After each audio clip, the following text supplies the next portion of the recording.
Sí Pilla, un podcast de historia, política y cultura en contexto. Muy buenos días, muy buenas tardes, muy buenas noches a todos y a todas en el lugar en el que se encuentren, en el momento de la historia en que se encuentren. Bienvenidos a una nueva entrega, una segunda parte de esta serie que estamos haciendo sobre el libro de las chuzadas de Julián Martínez. En el día de hoy, una vez más, con el compañero Juan Guerra. Hola Juan. Hola Hernán, ¿cómo estás? ¿Cómo te ha ido? Sí, claro, hoy vamos a tratar un tema bien espinoso e interesante en una parte de la historia de nuestro país. Muy bien, Juan. En el capítulo anterior, como dicen por ahí, hicimos una contextualización a modo de introducción de varios elementos de una situación bastante compleja en términos de lo que nos presenta esta investigación periodística, que tiene aportes importantes para que nos fijemos una idea de la gravedad que implica en un estado como, que es una democracia como la colombiana, que un sistema de inteligencia, una policía secreta se ponga al servicio de los intereses del presidente, de la figura que en ese momento estaba, que es Álvaro Uribe Vélez, que hay declaraciones que lo señalan, que hay muchos hechos, pruebas que nos ofrece el libro, no son inventos que nosotros estamos haciendo, tampoco de Julián Martínez, eso está sustentado. Y hoy vamos a abordar la primera parte de ese escándalo de chuzadas que tiene que ver con la dirección de Jorge Noguera y la subdirección de José Miguel Narváez. Esos primeros años del DAS bajo la presidencia de Álvaro Uribe, quien es el que designa a los directores del DAS, cualquier presidente. En ese caso, Uribe designó a Jorge Noguera y en su momento a José Miguel Narváez por recomendación suya como subdirector. Pero, ¿de qué casos vamos a hablar, Juan? Pues Hernán, en concreto, vamos a hablar de la operación Transmilenio. Bien, Juan, de eso nos vamos a ocupar para entender la lógica que se dio dentro del gobierno Uribe en términos de perseguir, de espiar, de deslegitimar una opinión, de señalar, de condenar ante la opinión pública a personajes que estaban trabajando en defensa de la libre opinión, de los derechos humanos. La importancia histórica de esta investigación radica en eso también, ¿no? En cómo se revelan todos esos secretos que finalmente van en contra del sentido de cualquier democracia que garantiza las libertades, Juan. Para eso, Juan, yo voy a iniciar preguntando. Vamos a conversar a partir de lo que queremos comunicarle a nuestros escuchas en este episodio. Lo primero que hay que hacer, creo, es, Juan, hablar de qué pasó en el DAS al inicio. Pero antes de eso, escuchemos la siguiente intervención de Álvaro Uribe Vélez. Y unos traficantes de derechos humanos que se deberían de una vez por todas quitar su careta, aparecer con sus ideas políticas y dejar esa cobardía de esconder sus ideas políticas detrás de los derechos humanos. Politiqueros al servicio del terrorismo que cobardemente se agitan en la bandera de los derechos humanos para tratar de devolverle en Colombia al terrorismo el espacio que la fuerza pública y que la ciudadanía le ha quitado. Cada vez que en Colombia aparece una política de seguridad para derrotar el terrorismo, cuando los terroristas empiezan a sentirse débiles, inmediatamente envían sus voceros a que hablen de derechos humanos. Muchas de esas críticas las han tomado de la página de internet de la FARC. No tienen vergüenza ni limitaciones. Sacan libros en Europa sobre rumores y calumnias. Ellos saben que su única arma es la calumnia que hipócritamente se esconde detrás de los derechos humanos. General Lesmes, asume usted el comando de la Fuerza Aérea para derrotar el terrorismo. Que los traficantes de derechos humanos no lo detengan. Hernán, estas declaraciones son muy delicadas dado el contexto de nuestra historia, creo yo, porque gracias a estas declaraciones se fomentó una persecución de la oposición política en toda su generalidad. En general, podríamos decir que a cualquier forma de pensamiento que divergiera con el gobierno. Yo creo, Hernán, que aquí detrás de estas declaraciones existe una orden velada, en cierto sentido se podría decir una orden velada, que está pidiendo resultados a las fuerzas militares frente a ciertas entidades, grupos, organizaciones o personas, ¿no? Y esto es muy delicado dado nuestro contexto colombiano y dada la historia de violación sistemática de derechos humanos que existe en nuestro país. Claramente una figura tan importante del momento como era, y como es todavía el presidente Álvaro Uribe Vélez, al hacer estas declaraciones sabe lo que está haciendo en el fondo, ¿no? Yo no creo que sea como un lapsus o una especie de ingenuidad política, sino que realmente al hacer estas declaraciones él sabía que existía una orden detrás. Dado pues el contexto colombiano, esto es muy, muy, muy delicado porque está básicamente estigmatizando a los defensores de derechos humanos en general. Esto no solamente va contra una determinada organización como lo veremos que es el CAJAR, sino que realmente detrás de esto hay una estigmatización general de todos los defensores de derechos humanos en el país, y creo que teniendo en cuenta la brutalidad de los paramilitares, eso es muy delicado porque básicamente esto también es ponerles, podríamos decir que una lápida a todas las personas que estén vinculadas pues con estas entidades. Sí, Juan, estas son declaraciones, como tú lo mencionas, que estigmatizan, ¿no? Es una orden, tú dices que es velada, pero a la luz de la investigación y de escuchar el audio parece directa, ¿no? A las Fuerzas Armadas, a las fuerzas militares, para que un objetivo se vuelva, pues finalmente, este grupo de personas, ¿no? A los que llama los traficantes de derechos humanos, que no lo detengan en general, dice Álvaro Uribe Vélez. Y pues, ¿quiénes son esos traficantes de derechos humanos? Lo vamos a ver a continuación, Juan. Son los abogados, periodistas, toda la gente que trabaja en el CAJAR. Sí, pero entonces espere. En esta conversación tenemos que entonces virar un poco. Y antes de hablar de aquellos que fueron víctimas de los seguimientos ilegales del DAS, que fueron gestados en medio de estas presiones por parte del jefe del Estado en su momento, recordemos que esto se da en los dos gobiernos de Álvaro Uribe Vélez, que son declaraciones en el marco, la grabación que escuchamos es 13 meses después de que se posesiona como presidente Álvaro Uribe y está nombrando al comandante de las Fuerzas Armadas, ¿no?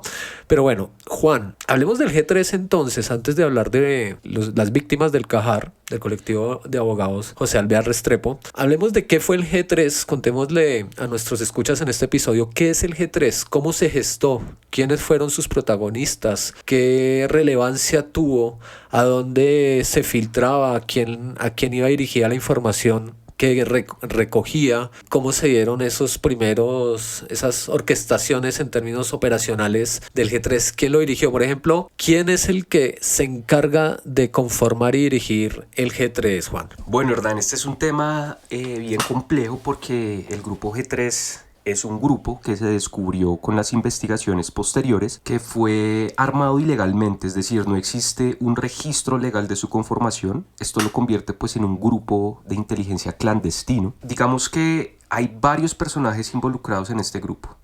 Uno puede encontrar varios nombres que están reseñados en el texto de Julián Martínez, pero especialmente me gustaría pues mencionar 4 nombres principales. Resulta, Hernán, que en la investigación que estuve pues realizando frente a este tema, según el Juzgado Sexto Penal del Circuito Especializado de Bogotá, el grupo G3 duró al menos entre 2004 y 2005 operando. Entonces, según las investigaciones, es en este periodo donde el grupo opera de manera como más viciosa contra defensores y entidades que defienden los derechos humanos. En 2003, resulta que por indagaciones se logra establecer que Jaime Fernando Ovalle Olaz es designado coordinador de este grupo clandestino de inteligencia por 2 directivos del DAS del momento. ¿Quiénes eran estos directivos del DAS? Eran Giancarlo Auque Silvestri y Jorge Noguera. Giancarlo Auque Silvestri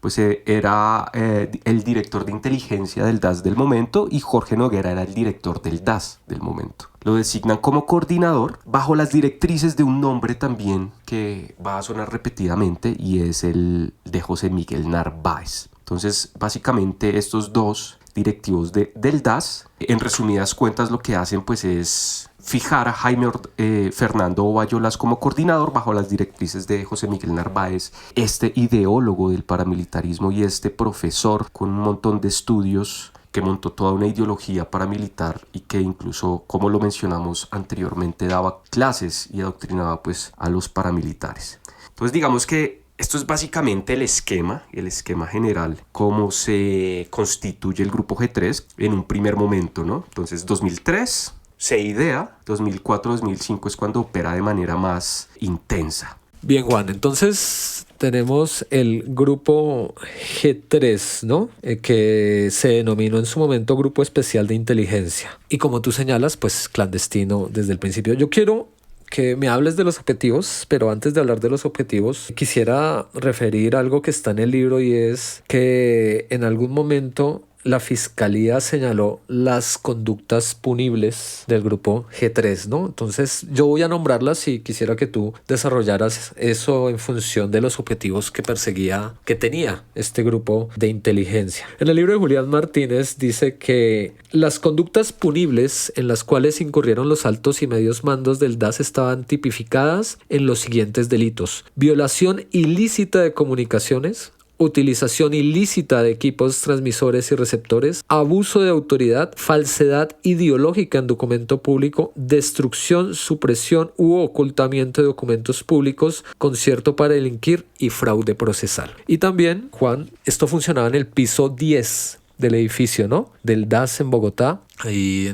en la 19, y tenían toda la tecnología, tenían un presupuesto muy amplio para funcionar, y todo ese presupuesto financiero, todo ese desarrollo tecnológico, todo ese personal humano, pues utilizado ¿en qué objetivo, Juan? Cuéntanos. Pues Hernán, resulta que las investigaciones, digamos que lograron establecer que este grupo G3 tenía un objetivo general, que básicamente era el seguimiento a organizaciones o personas de tendencia opositora al gobierno de turno, al gobierno del entonces presidente Álvaro Uribe Vélez, ¿no? Y además de seguimiento, Hernán, no solamente era un seguimiento que a todas luces era ilícito, como veremos más adelante, sino que también tenía un fin. Estos seguimientos tenían el fin de restringir o neutralizar las acciones de estos grupos o personas encargadas de la defensa de los derechos humanos. Entonces, enmarcado dentro de este objetivo general de seguimiento y de neutralización, es donde se gesta la operación Transmilenio, que es la operación de inteligencia de la cual pues vamos a hablar. En particular, esta operación pues tenía el objetivo de adelantar acciones ofensivas, Hernán, contra el CAJAR, ¿sí? Y en general pues contra el movimiento de víctimas, pues que el CAJAR representaba, ¿no? Como tú lo dices, Hernán, todo esto pues se realizó de manera ilegal y muchos de los personajes que trabajaron en estas operaciones todavía hoy se encuentran en la cárcel condenados por los crímenes que mencionaste inicialmente. Bien, Juan, entonces tenemos que este grupo, el G3, tenía como objetivo perseguir, señalar, dar falsa información, atemorizar a un grupo de personas, ¿no? A través de estas intervenciones ilegales. Pero Juan, entonces hablemos de esta operación, entremos un poco más puntualmente. Yo quisiera saber y que le contaras a nuestros oyentes por qué se llama Transmilenio y por qué el objetivo central de la operación Transmilenio es los abogados y trabajadores de esta organización de derechos humanos. Empecemos por el nombre. ¿Por qué se llama esto Operación Transmilenio? Porque somos en Colombia esa originalidad con los nombres, ¿no? Pero ¿cuál es la relación semántica que podemos encontrar ahí? Sí, Hernán. Bueno, para responder esa pregunta, pues tenemos que hablar de el CAJAR, ¿no? ¿Qué es el CAJAR? Es el colectivo de abogados José Alvear Restrepo. Date cuenta que ellos aquí, al nombrar esta operación, el nombre en código era Operación Transmilenio, precisamente, y se cree que porque hace referencia al colectivo, ¿no? Entonces hay como un juego de palabras. Colectivo de abogados José Alvear Restrepo, Transmilenio. Transmilenio es un tipo de colectivo, ¿no? Un transporte público. Pero bueno, Hernán, digamos que este fue el nombre que le pusieron precisamente para encubrir digamos que el nombre real y no poner obviamente Operación Colectivo de Abogados José Alvear Restrepo, porque pues todas esas cosas se hacen así de forma secreta y clandestina. Es la creatividad de nuestros agentes del Estado, ¿no?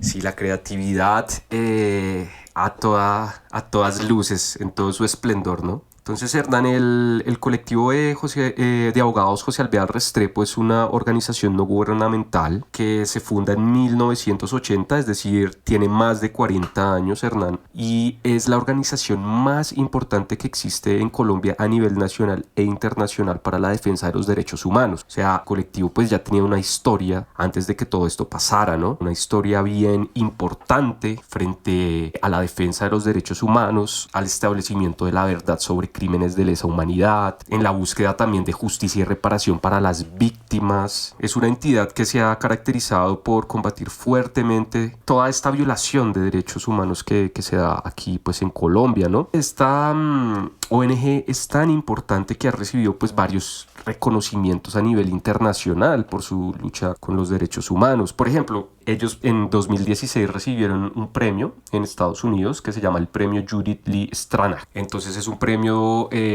importante a nivel internacional para aquellas personas o entidades que luchan por los derechos humanos, ¿no? A nivel nacional, en 2012 recibió el primer premio nacional de derechos humanos. También en España, en el 2015, recibió un premio también en categoría internacional por la defensa de los derechos humanos por la Asociación Pro Derechos Humanos Española, la APDE. Y bueno, y así digamos que ha tenido varios reconocimientos nacionales e internacionales este colectivo de abogados. No podemos tampoco olvidar, y es que en la historia de Colombia este colectivo se ha encargado de investigar casos muy importantes para nuestra historia y muy delicados por su trascendencia política, por su trascendencia histórica en nuestro país. Por ejemplo, estuvo representando a la familia de Jaime Garzón, Hernán. Sí, Juan, aún hoy en día todavía lo hace, ¿no? Todavía están en ese caso, ¿no? Tantos años después de ese asesinato, siguen ahí presentes. Exacto, y precisamente fue una de las investigaciones también llevadas a cabo por este grupo de abogados que se empezaron a descubrir todas las cosas extrañas y oscuras que estaban detrás de este crimen. Entre otras cosas, hago un paréntesis aquí, Hernán, es gracias pues a ellos que también se descubre que hay gente del DAS metida en la desviación del caso de Jaime Garzón. Eso, bueno, lo podremos mencionar más adelante. Así es, Juan. De una vez creo que es importante señalar que esto va conectado con el siguiente caso que vamos a abordar, y es el de la Operación Puerto Asís, porque finalmente es la colaboración entre una investigación de Holman Morris desde el ámbito periodístico con una de las periodistas pertenecientes al Cajar, donde descubren el montaje judicial y cómo desviaron esta investigación. Pero creo que eso es importante, Juan. Sí, exacto, Hernán. También el Cajar ha estado fuertemente representando a las víctimas de la Unión Patriótica. Y digamos que también Hernán ha estado vinculada con la investigación de la desaparición de las personas que fueron sacadas de la cafetería en la toma del Palacio de Justicia, y ha estado también investigando fuertemente los casos de los falsos positivos y han sido apoderados de las víctimas. Entonces, como podemos ver, el colectivo de abogados José Alvear Restrepo realmente es un grupo muy importante de abogados, de juristas, de personas especializadas que se han encargado de luchar durante todos estos años por el esclarecimiento de la verdad, por la reparación a las víctimas, por la justicia, y esto digamos que constituye a este grupo, a esta ONG, como una de las más importantes, sino la más importante en términos de derechos humanos. Entonces podemos ya empezar a dimensionar y a conectar entonces todo lo que pasó en el gobierno Uribe cuando les empezaron a hacer un seguimiento de esas dimensiones. Uy, si pilla, píllalo. Uy, si pilla, píllalo. Si pilla, pilla. Si pilla, pilla. Si pilla, pilla. Si pilla. Si pilla, pilla. Uy, píllalo. Uy, si se lo pilló. Píllelo. Si pilla. Uy, si pilla. ¿Sí pilla, perrito? ¿Sí pilla? ¿Sí pilla? ¿Sí pilla? Seguimos pillando los hechos, los datos y los pillos que hacen parte de la historia, la política y la cultura de este país. Si les gusta lo que pillamos y conversamos en este podcast, apóyenos para seguir creciendo y mejorando. Nos pueden apoyar a través de Patreon, Nequi o de Biplata. En nuestro perfil de Instagram, en las historias, podrán ver cómo apoyar este proyecto. También nos pueden escribir a través de nuestras redes sociales y les diremos cómo. Y como siempre, gracias por estar ahí y pillar con nosotros.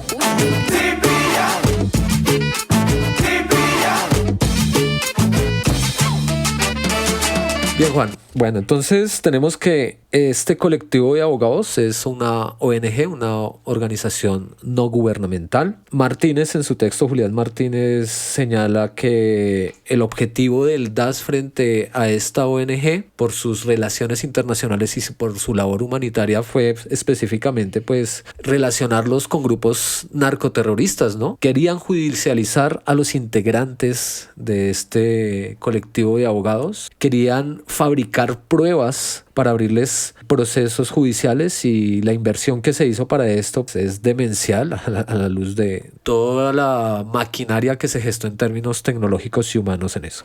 Dice Martínez también, Juan, y con esto va mi siguiente pregunta, que el DAS quería anticipar a todos los propósitos y a las estrategias que tenía el Cajar a nivel judicial en los procesos que adelantaba en Colombia en el extranjero. También buscaban impedir que recibieran financiación de la cooperación internacional para sus proyectos de derechos humanos en el país. Y acá se refuerza ese punto que se destaca desde la intervención que escuchamos del expresidente Álvaro Uribe Vélez, y es perseguir a aquellos que estén en desacuerdo con la seguridad democrática y sus daños que atentaban contra la población civil, contra los derechos. Esos nombres, esos casos que nombras son fundamentales, ¿no? Has nombrado casos que al día de hoy son investigados por la Comisión de la Verdad, como el caso de la UP, con un magnicidio que se declaró como un crimen de lesa humanidad, que es el de Jaime Garzón, los falsos positivos, que también es otro de los macrocasos de la JEP. Entonces, ahí hay elementos. Pero Juan, entremos a contar a nuestros oyentes cómo empezó a operar esto.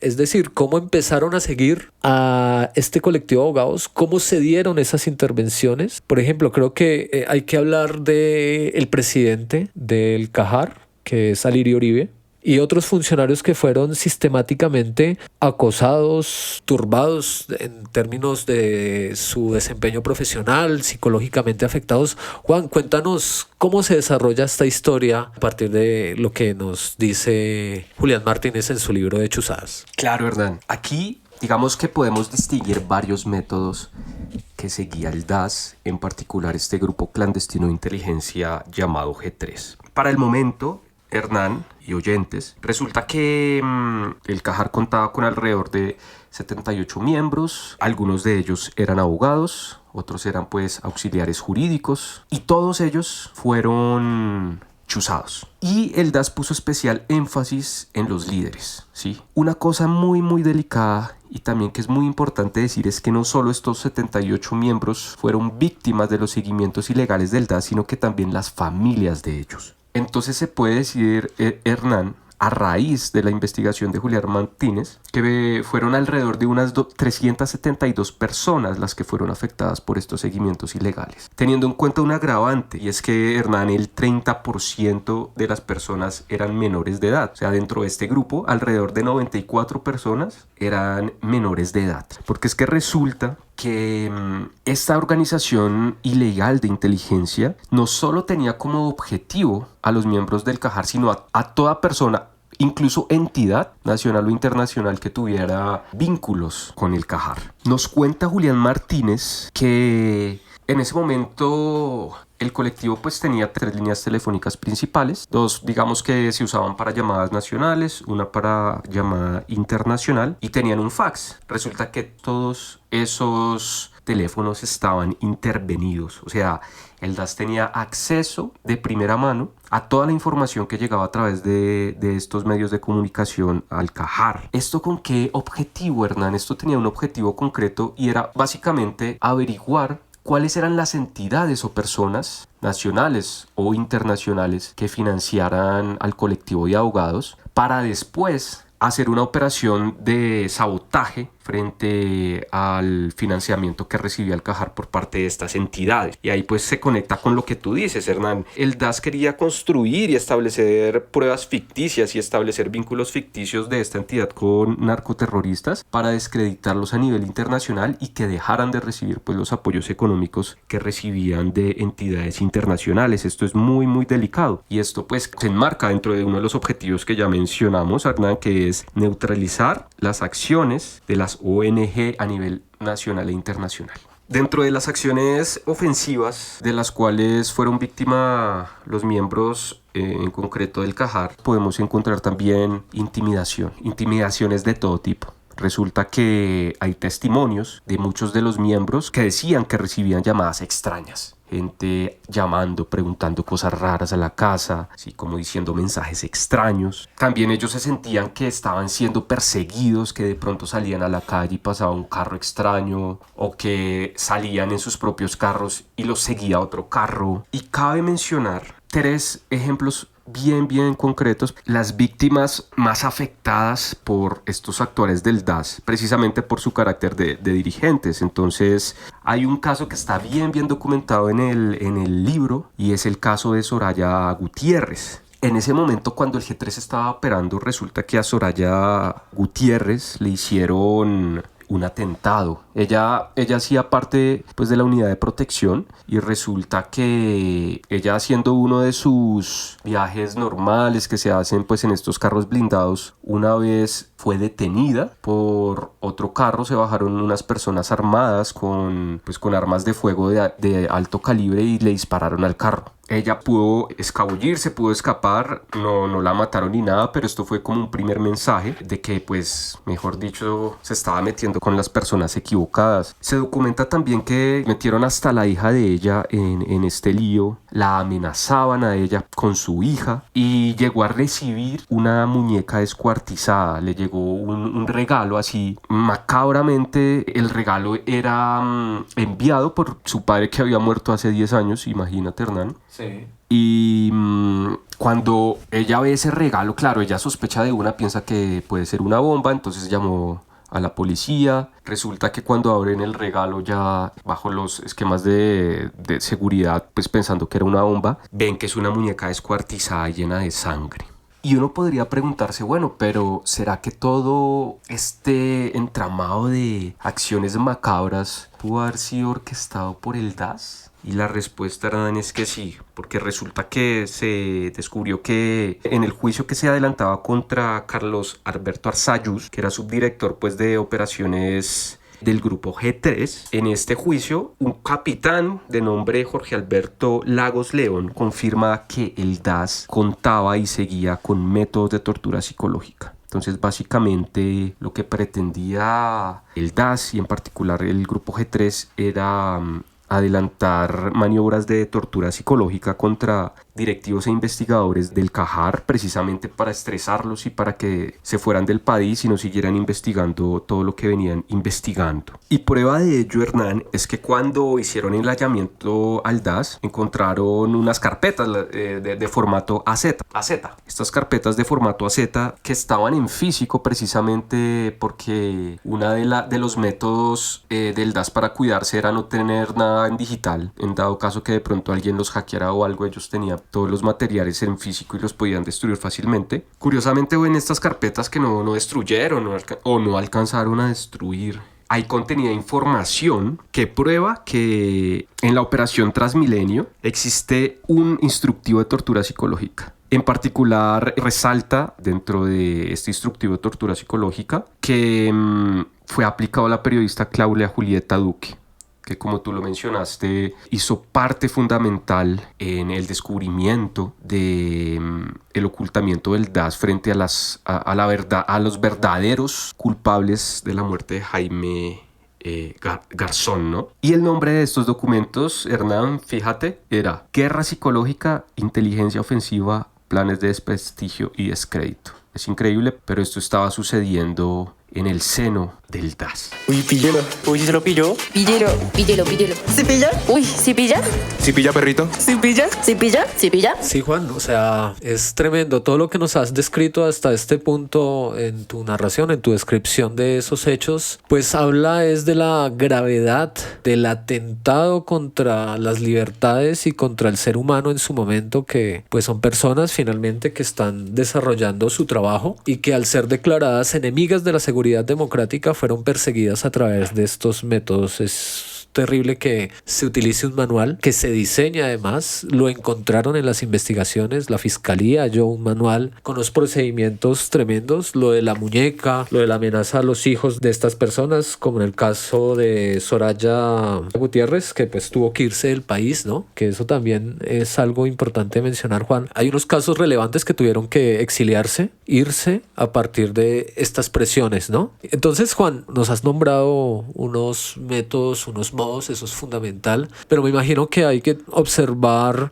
si esta entidad, y creo que fue así, ¿no? Hizo seguimientos, por ejemplo, a las actividades financieras, tuvieron acceso a información muy detallada, entonces cuéntanos eso, porque me parece importante. Y para abrir eso, acordémonos también, y para seguir en esta conversación, la idea es conversar a partir de esos hechos, hay una estrategia que es la inteligencia encubierta, ¿no, Juan? Como el DAS también a través del G3 en la operación Transmilenio contra esta ONG y otras, durante 2 años estuvo presente en el desarrollo de seminarios y foros de periodismo, política y derechos humanos, debates académicos, proyectos de ley. Eso también me parece que es fundamental de señalar en ese periodo y en el modo en el que operó el G3. O sea, acá lo que queremos resaltar a partir de lo que estamos señalando es precisamente eso, ¿no? Cómo funcionaba, ¿sí? Cómo se desarrolló y cómo uno cree que eso no pasa, pero increíblemente, por ejemplo, los hallazgos de esas presiones psicológicas, cómo tienen que enfrentar también esas amenazas a sus hijos, esas presiones. Hay otra cosa que yo creo que es importante señalar, Juan, y está comprometido en esa investigación, y es cómo hay al parecer una complicidad de las empresas de telefonía celular, ¿no? En su momento Comcel, que hoy es Claro, y Celumóvil, que pues al día de hoy ya es español, pero creo que hay detalles, ¿no? Entonces, cuéntanos. Sí, Hernán, es que esto parece digno de una película de espías de las mejores que se han dado en Hollywood. Yo creo que de alguna forma incluso supera la ficción, porque es que resulta que en las carpetas AZ había creo que alrededor de 103 folios. Encontraron información detallada de los miembros a los cuales perseguí. En particular, información de los miembros del CAJAR. Ellos tenían fotocopias de las cédulas de los miembros, tenían hojas de vida de los miembros, tenían la biografía respectiva de los miembros, si eran docentes o habían sido docentes, qué clases dictaban o qué clases habían dictado. Ellos tenían también identificados los vehículos de protección de muchos de estos miembros que, pues repito, estaban bajo la protección del Estado, pero que Hernán también eran infiltrados a través de sus esquemas de seguridad, y eso es una cosa muy muy delicada. Había agentes encubiertos del DAS que se supone estaban ahí para protegerlos, pero que realmente los estaban espiando, por ejemplo. Así obtuvieron mucha información también, y esto explica también por qué en esas carpetas se encontraron, digamos que de forma escrita, las rutinas detalladas de muchos de los miembros, ¿no? Pues se dieron cuenta que realmente estaban siendo los que supuestamente los protegían, los que estaban también recolectando esta información de sus rutinas, de qué hacían diariamente, de con quién se juntaban, cuáles eran los amigos, etcétera, etcétera, ¿no? Se encontraron también fotos de los lugares de las residencias de ellos, familiares y de amigos, por ejemplo, también. Incluso la investigación logró determinar, el DAS tenía acceso a la información financiera, que digamos que se supone que toda la información financiera de uno es un secreto, ¿no? Es secreto bancario, pues no toda, pero bueno, digamos que hay cierta parte de la información financiera que hace parte del secreto bancario, y ellos tenían acceso a esta información. En la investigación se logró determinar que el DAS recibía información de Datacrédito y de la Central de Información Financiera acerca de el estado financiero de las personas a las cuales les hacían seguimiento. Entonces también había un seguimiento no solo de sus rutinas, de lo que hacían durante el día, de las personas que frecuentaban, sino también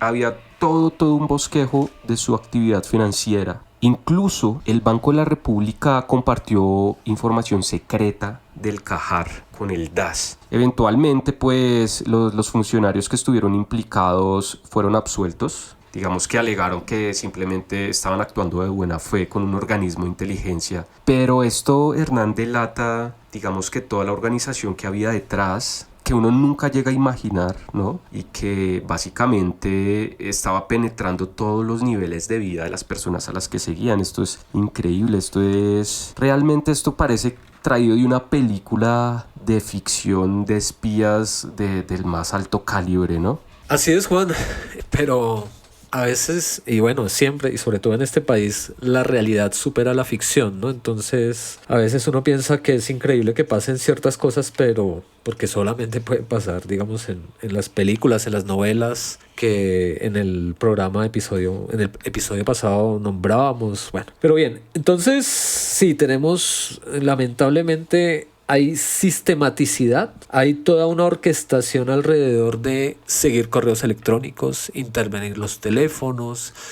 acceder a la información financiera. Como tú dices, sabían todo, es más, sabían qué mercado hacían, con quién se hablaban, cómo se vestían. Toda una cuestión bastante ilegal, ¿no? Irrumpiendo de forma ilegal. Recordemos que la ley sí autoriza en determinados casos hacer seguimientos, intervenciones telefónicas, pero acá lo grave y lo que denuncia y lo que se descubrió, y no solamente Julián Martínez, sino Daniel Coronel, varios periodistas, políticos, es cómo se intervino de forma ilegal y sin ni siquiera tener nada que pudiera posibilitar esto. ¿A qué me refiero con eso? Cuando se hacen intervenciones telefónicas o este tipo de seguimientos es porque hay una sospecha, porque se está cometiendo un delito. Y en el caso de las personas que hemos mencionado, su único delito era ser críticos, defender los derechos humanos, cuestionar las políticas públicas. Ese tipo de cosas son las que esperamos que no vuelvan a suceder en este país, ¿sí? Aunque al parecer en algún momento de los recientes gobiernos han sucedido, como el perfilamiento, porque lo que nos dice Juan sobre las hojas de vida, pues eso es perfilar personas, ¿no? ¿Qué clase dictaban? ¿Cuándo fueron profesores? ¿Con quién se hablaban? ¿Cuáles eran sus amistades? Entonces, pues creo que eso tiene una connotación grave de lo que esto implica, Juan. Juan, y finalmente, ¿qué consecuencias tuvo esto para el Cajar, para Lirio Uribe, para Adriana Cuellar, Julieta Duque? ¿Qué pasó, Juan?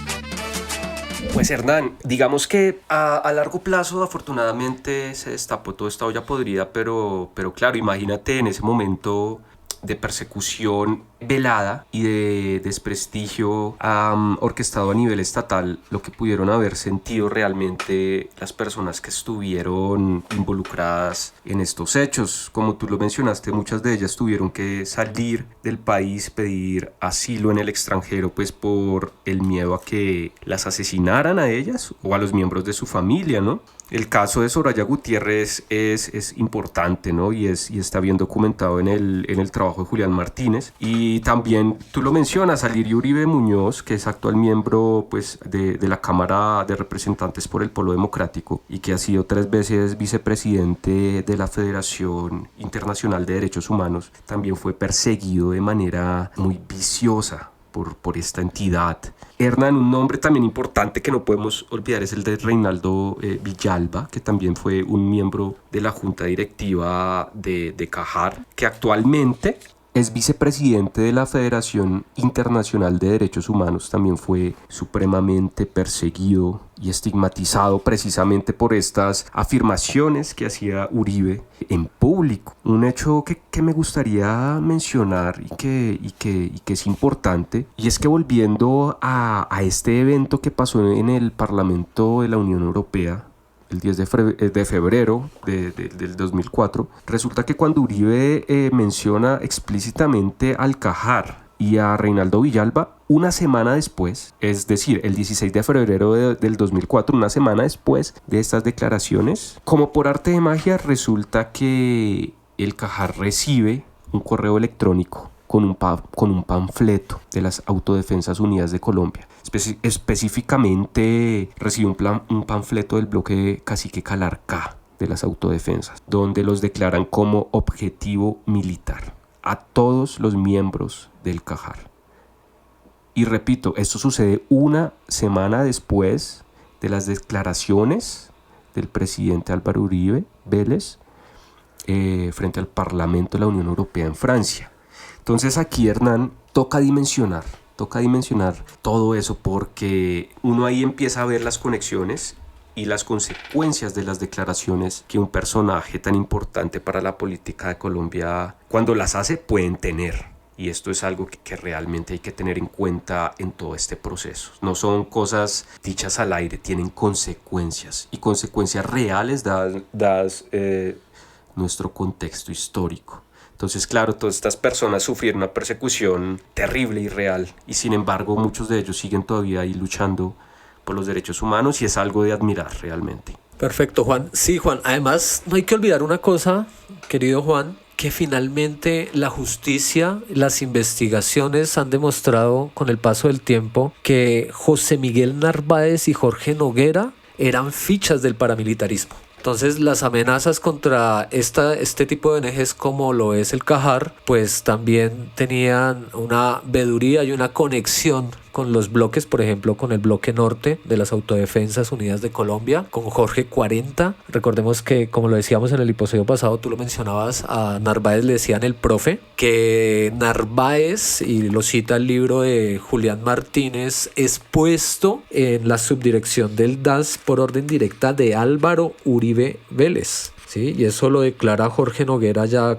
desvinculado del DAS y en el proceso con la fiscalía. Dice el libro de Martínez, Juan, que él fue el propio exdirector del DAS, Jorge Noguera, durante el juicio que adelantaba la Corte Suprema de Justicia, quien reveló que José Miguel Narváez pasó de asesorar al organismo de inteligencia a ser el subdirector por orden directa del presidente Álvaro Uribe. Abro comillas. Quería un subdirector distinto, tal vez más activo, que estuviera más enterado de las cosas, etc. Entonces él supo que el doctor Narváez estaba allá y decidió que fuera él quien me acompañara. Yo tenía mis reservas, pero él es el presidente, cierro comillas. Esto lo dijo Noguera Cotes a los magistrados en una audiencia el 2 de febrero del 2010. Y bueno, después también está que como ideólogo Narváez parece que incitó, o parece no, incitó, según las investigaciones, pues el asesinato de Jaime Garzón en su momento, ¿no? Eso también está ahí en conexión con Carlos Castaño. Bueno, como lo dijo Juan en algún momento de esta conversación, esto es un entramado bastante complejo, unas relaciones que tienen que ver con el poder, pero que finalmente siempre llegan a la presidencia de la República en ese periodo de la historia. Eso está demostrado. Este programa pues tiene como objetivo finalmente mostrar un hecho de la historia que nos parece importante, que vulneró los derechos,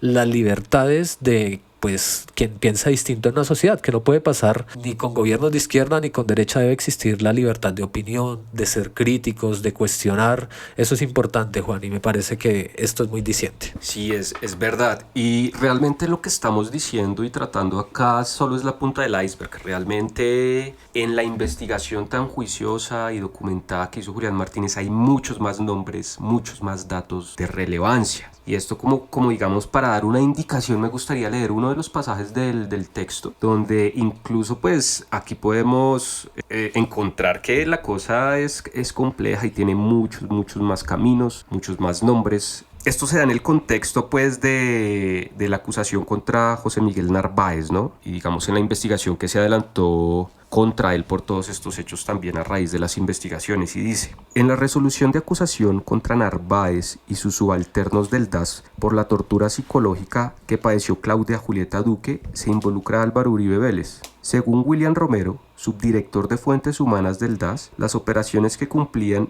quienes planearon los ataques contra la periodista y su hija menor de edad recibieron instrucciones verbales del presidente de la República, pues fue él quien le encargó al DAS una operación contra el colectivo de abogados José Alvear Restrepo. Dice: se crearon 3 grupos especiales de inteligencia que eran Grupo G1, G2 y G3, fortalecidos en logística y capacitación, cuyos representantes eran los señores Pinzón, Dani Usma y Fernando Valle, los cuales dependían de la Dirección General de Inteligencia y cuyas órdenes provenían de Álvaro Uribe en cabeza de Jorge Noguera, José Miguel Narváez, Ian Caurle Auque y Enrique Alberto Ariza. Esto pues lo dijo Romero Sánchez ante la fiscalía, ¿no? Y entonces sí, esto es un extracto del texto de Julián Martínez y uno puede ir a constatar y realmente documentar todas estas afirmaciones porque pues hay constancia escrita de todos los juicios, de todos los testimonios de lo que se dijo,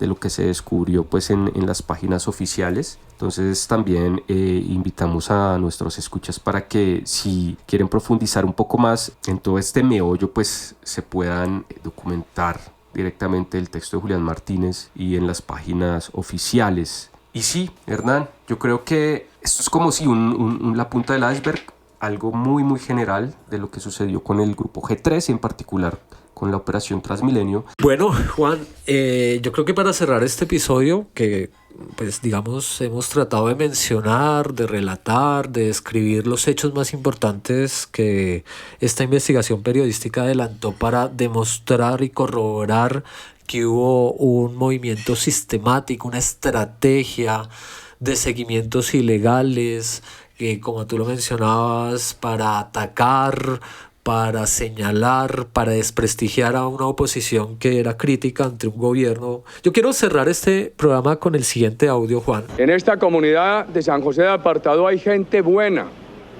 pero algunos de sus líderes, patrocinadores y defensores están seriamente señalados por personas que han residido allí de auxiliar a las FARC y de querer utilizar a la comunidad para proteger a esta organización terrorista. Les damos gracias por llegar hasta este punto, por tener la paciencia. Recuerden que tenemos redes sociales, nos pueden escribir para sus sugerencias, para sus comentarios. Síganos en Instagram, en Twitter, en @cipillapodcast. Y bueno, Juan, muchas gracias por acompañarnos en esta misión. Gracias, Hernán, muchas gracias. Entonces, bueno, muchas gracias a nuestros escuchas, a nuestros oyentes por llegar hasta este punto y nos vemos en la próxima emisión de Cipilla. Uy, si pilla, píllelo. Uy, si pilla, píllelo. Si pilla, si pilla, si pilla, ¿Sí pilla? si pilla, si pilla, ¿Sí pilla? píllelo. Si pilla, uy, si pilla, ¿Sí pilla, perrito? si pilla, si pilla, si pilla.